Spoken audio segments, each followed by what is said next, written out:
안녕하세요, 장사건프로입니다. 가끔 사람들이 말 잘하는 법에 대해서 물어봐요. 그런데 구체적이질 못해요. 그저 말 잘하는 법을 알고 싶다고만 해요. 전 그럴 때마다 어떤 상황에서 말을 잘하고 싶으세요? 라고 되묻기도 하는데, 그럼 늘 돌아오는 대답이 글쎄요 예요. 이처럼 구체적이지 못한 질문을 하는 사람들은 대체적으로 말을 잘 못해요. 명확히 자기 생각을 정리해서 얘기를 못한다는 거죠. 전 제가 말을 잘한다고는 생각치 않아요. 다만 제 생각을 정리해서 이야기하는 건 어느 정도 숙달이 된 것 같기 때문에 이렇게 컨텐츠 크리에이터를 하고 있는 거기도 하고, 다른 사람들에게 강연도 할 수 있는 것 같아요. 그렇다고 제가 스피치 전문 강사는 아니니까 오해는 마시고 그냥 편하게 들어주셨으면 좋겠어요. 유튜브도 사실 이 편집을 잘해서 말을 잘하는 것처럼 보이는 부분도 충분히 있으니까요. 오늘 제가 드릴 말 잘하는 법은 이 상대와의 대화에서 내 주장을 관철시키는 방법이에요. 그러니까 서로의 주장이 조금 엇갈릴 때, 의견이 상충될 때 이 상대방으로 하여금 나의 주장과 의견을 받아들이게끔 하는 거죠. 그런데 너무 쉬운 방법이고 이미 다들 알고 있는 거라서 여러분들이 듣고 나면 뭐야 이거 라고 실망할 수도 있어요. 다만 그 어떤 방법보다 효과적이라는 것만 좀 명심하면 좋을 것 같아요. 이미 득도한 사람들은 이것보다 좋은 방법은 없다고 늘 이야기하기도 하니까요. 돈 없이 말 잘하는 법, 스피치 학원 안 가고 말 잘하는 법, 이 상대방으로 하여금 의견을 받아들이게끔 하는 방법은 바로 들어주기예요. 들어주기. 네, 너무 단순하죠. 이 상대방의 이야기를 들어준다. 그런데 상대방에게 내 의견을 충분히 전달을 하려면 일단 의견이 상충되는 부분을 파악해야 돼요. 그 사람이 어떤 의견을 가지고 있는지 확실히 알아야 한다는 거죠. 너무 뜬구름 잡는 것 같으니까 제가 예를 하나 들어볼게요.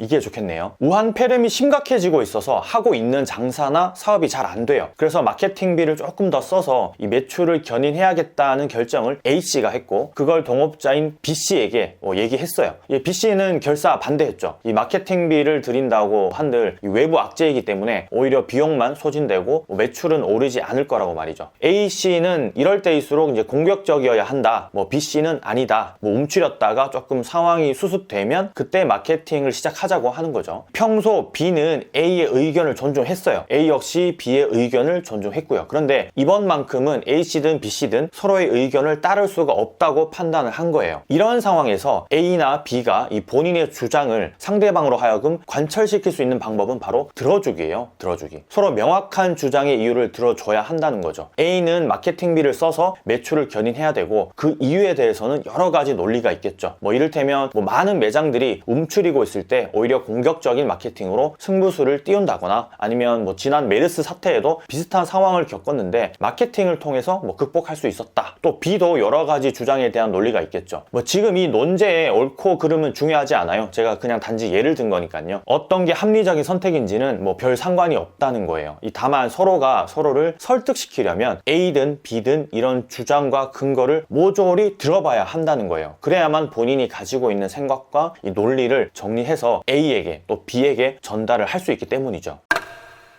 보통 말을 잘 못하는 사람, 즉 상대방의 의견에만 질질 끌려다니는 사람은 두 가지로 나뉘어요. 첫 번째는 성격이 정말 좋거나 순진한 사람, 그리고 두 번째가 자기 자신의 생각을 정리하지 못해서 주장과 근거가 늘 명확하지 않은 사람. 전자는 상대방을 따를 때 큰 심리적 변화가 없어요. 늘 그래 왔으니까요. 다만 후자는 뭐라고 이야기를 하고는 싶은데 입이 안 떨어지는 거죠. 이 본인의 주장을 확실히 피력하지 못한다는 거예요. 일부 사람들은 지식이 부족해서 해당 분야에 대해 아는 게 없어서라고 얘기를 하기도 해요. 맞는 말이죠. 그런데 많은 사람들이 본인의 전문 분야가 아닌 곳에서 본인과 무관한 주제에 관심사를 가지고 토론을 벌이진 않아요. 대부분이 다 관련성이 있고 조금이라도 파악하고 있는 부분에서 상대방과 의견이 상충된다라는 거죠. 상대방에게 내 주장을 깊이 새기려면 일단 논리가 있어야 돼요. 이 논리가 있다는 건 이미 머릿속으로 내 생각이 정리되어 있다는 이야기인데 딱 한 개로는 부족해요. 그래서 상대방의 이야기를 다 들어줘야 한다는 거예요. B가 만약에 우한 폐렴이라서 조금 숨죽이고 있다가 마케팅 하는 게 당연히 훨씬 낫지, 뭐하러 지금 이 시국에 이 마케팅비를 더 쏟아 부어 라고 이제 생각하면 딱 한 가지밖에 생각이 정리가 안 된 거죠. 그런데 상대방의 주장을 듣다 보면 또 다른 나의 논거가 생겨나게 돼요. A가 이럴 때일수록 공격적이어야 한다, 오히려 우리같이 움츠러드는 곳이 많을 것이다 라는 이야기를 하면 B는 그걸 듣고 이미 소비 심리가 위축되어서 절대 절대 통하지 않는다, 이 통계를 봐라 라는 논거가 새로 생겨날 수 있고, 또 거기에 연관지어서 굳이 지금 매출을 견인해야 될 이유도 없다라는 대논거를 끄집어낼 수도 있는 거예요. 아주 쉽게 예를 들고 싶어서 조금 엉뚱한 이야기를 하기도 했는데, 요점은 내 생각이 잘 정리되어야 일단 상대방에게 주장의 이유를 전달할 수 있고, 내 생각이 잘 정리되려면 이 상대방의 이야기를 듣고 거기에 관련된 논거를 다시 정리해야 한다가 이 얘기의 핵심이에요.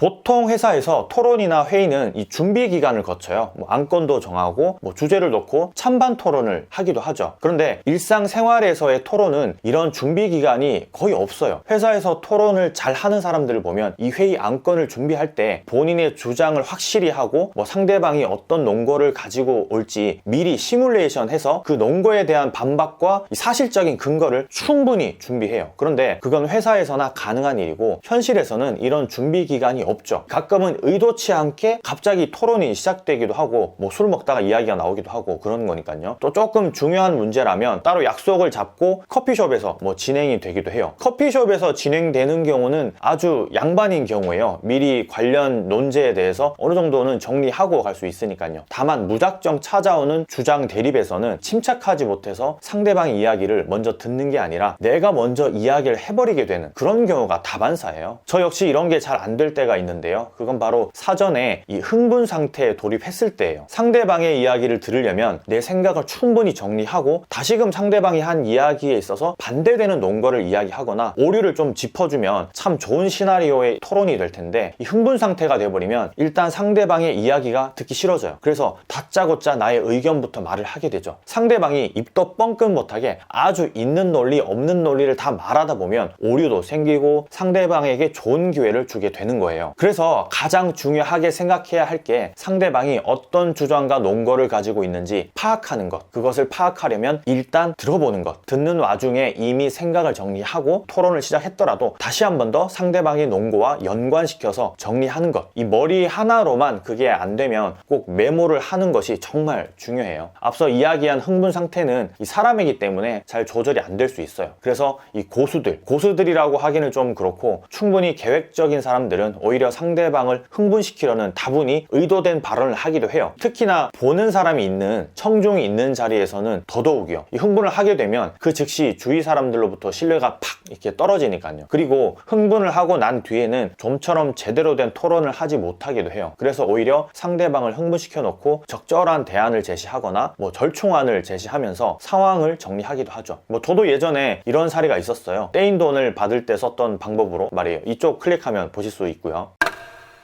말 잘하는 방법에는 정말 수도 없는 스킬들이 존재해요. 그리고 태생적으로 그게 힘든 사람도 있고요. 아니, 환경의 문제로 말을 잘 못하는 경우도 있어요. 교육의 문제가 아니라 자라온 환경의 문제예요. 예를 들면 평소 책을 아주 멀리 한다거나 주변에 이야기할 사람, 토론할 사람이 전혀 없어서 내 주장을 굳이 관철시키지 않아도 되는 사람들, 그런 사람들은 말을 잘 못해요. 또 집에 돈이 너무 많아서 굳이 주장을 펼치지 않고 그렇게 커온 금수저들 중에서도 말을 잘 못하는 경우가 있고요. 굳이 설득시키지 않아도 돈으로 다 해결이 됐으니까요. 주장을 펼칠 이유가 없는 거죠. 말 잘하는 법은 말을 잘해서 잘하는 게 아니라 상대방의 이야기를 들어줌으로써 내가 할 이야기가 더 많이 생기게 되고, 그 많은 이야기들 중에서 상대방이 꼭 들어야 할 이야기만 한다면 그게 바로 말 잘하는 사람으로 거듭나는 거라고 생각해요. 오늘 한번 아내, 남편의 이야기를 끝까지 한번 들어봐 보세요. 계속 이야기하게끔 유도도 해보고요. 그게 말 잘하는 법의 시작일 수 있으니까요. 괜히 토론한답시고 반대 의견 내지 마시고요. 듣는 연습 삼아 사랑도 키우고 다정한 사람으로 바뀔 수 있으니까 일석이조겠죠. 한번 꼭 실천해보세요. 이상 권프로였습니다. 들어갈게요. 감사합니다.